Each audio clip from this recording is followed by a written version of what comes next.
បងប្អូនវិលត្រឡប់មកជួបគ្នាសាជាថ្មីនៅថ្ងៃនេះខ្ញុំសូមជម្រាបជូនដល់បងប្អូននៅការវិវត្តស្ថានភាពវិបត្តិនយោបាយនៅឯប្រទេសថៃដោយក្នុងនោះបាទមេដឹកនាំគណៈបកប្រឆាំងធំៗចំនួន2របស់ប្រទេសថៃគឺគណៈបកភឿថៃនិងគណៈបកប្រជាជនបានជួបពិភាក្សាគ្នាដោយជជែកអំពីលទ្ធភាពនៃការដាក់សំណើទៅកាន់រដ្ឋសភាថៃដើម្បីបោះឆ្នោតដកសេចក្តីទុកចិត្តពីរដ្ឋាភិបាលរបស់លោកនាយករដ្ឋមន្ត្រីអនុទានឆាន់វរៈគុលបាទតាមការចុះផ្សាយរបស់កាសែតបាងកកប៉ុស្តិ៍ថៃបានឲ្យដឹងនៅថ្ងៃនេះថាលោកណាត់តាផុនមេដឹកនាំគណៈបកប្រជាជនថៃបានទទួលស្គាល់បាទថាលោកបាននិយាយជាមួយនឹងលោកជូឡាផុនជាមេដឹកនាំគណៈបកភឿថៃអំពីពេលវេលាសមស្របសម្រាប់ដាក់សំណើទៅកាន់សភារៀបចំឲ្យមានការបោះឆ្នោតដកសេចក្តីទុកចិត្ត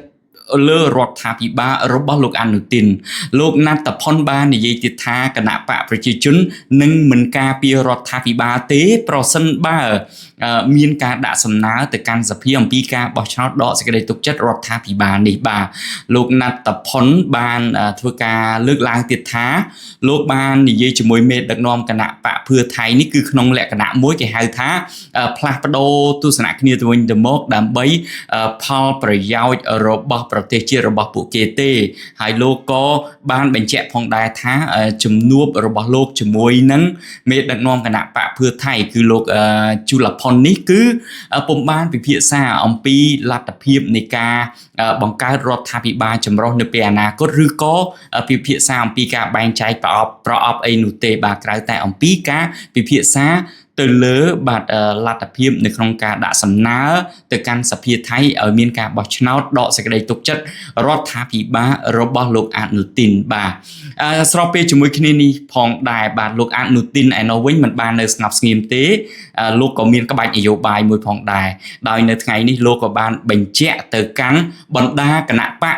នៅក្នុងរដ្ឋាភិបាលចម្រុះរបស់លោកឲ្យត្រៀមខ្លួនរងចាំសញ្ញាសម្រាប់ការរំលាយសភាដែលលទ្ធភាពគឺអាចកើតមានឡើងនៅថ្ងៃទី12ខែធ្នូបាទគឺថ្ងៃ12ខែធ្នូខាងមុខនេះរដ្ឋសភានឹងចាប់ផ្ដើម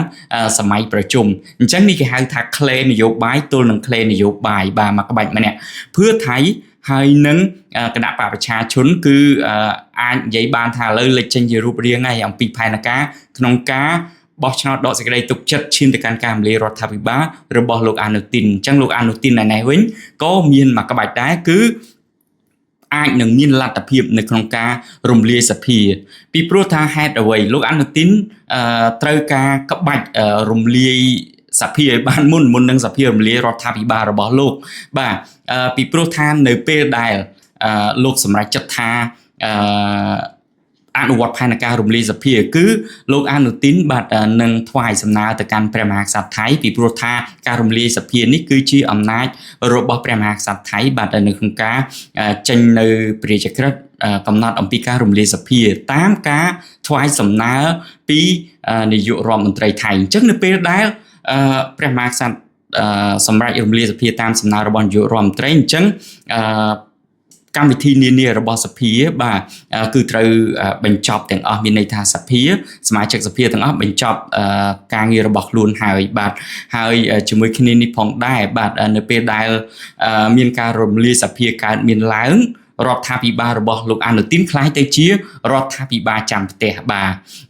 ក្នុងនោះរាប់ចាប់តាំងពីការរំលាយសភាទៅគឺមានរយៈពេលពី45ទៅ60ថ្ងៃបើតាមរដ្ឋធម្មនុញ្ញថៃបាទសម្រាប់ការរៀបចំឲ្យមានការបោះឆ្នោតសាជាថ្មីបាទតែទោះយ៉ាងណាក៏ដោយសម្រាប់លោកអនុទានអាចមើលឃើញថាការ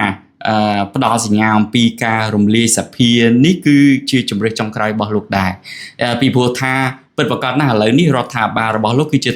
ដ្ឋាភិបាលមួយដែលពេញលេញបាទលោកមិនចង់ខ្លាយទៅជារដ្ឋាភិបាលចាំផ្ទះពីព្រោះថាកាលណាខ្លាយទៅជារ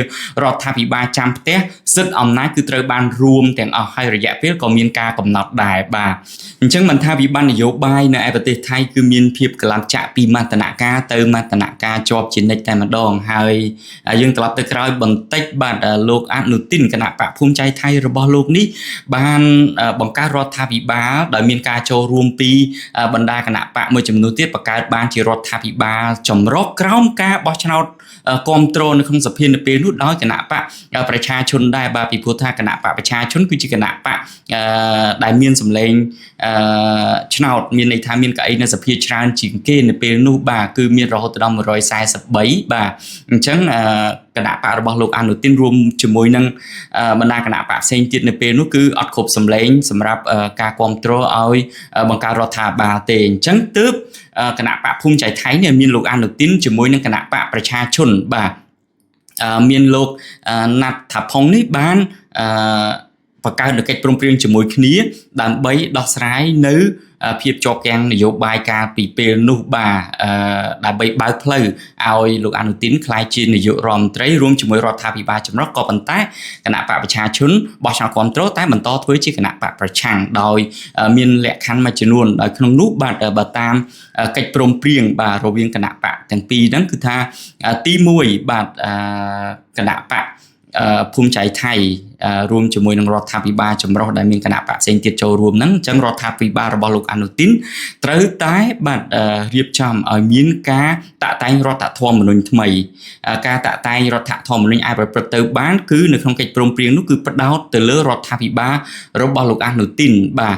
ត្រូវតែបង្កើតគំនិតព្រួយផ្ដើមដើម្បីរៀបចំឲ្យមានដំណើរការនៅការតាក់តែងរដ្ឋធម្មនុញ្ញបន្ទាប់អំពីបាទការរៀបចំឲ្យមានការធ្វើប្រជាមតិទៅលើការរៀបចំតាក់តែងរដ្ឋធម្មនុញ្ញថ្មីនេះបាទហើយបន្ថែមលើនេះផងដែរនៅលើលក្ខខណ្ឌរវាងគណៈបកទាំងពីរនោះគឺមានការបញ្ជាក់ថារដ្ឋាភិបាលរបស់លោកអនុទាននេះ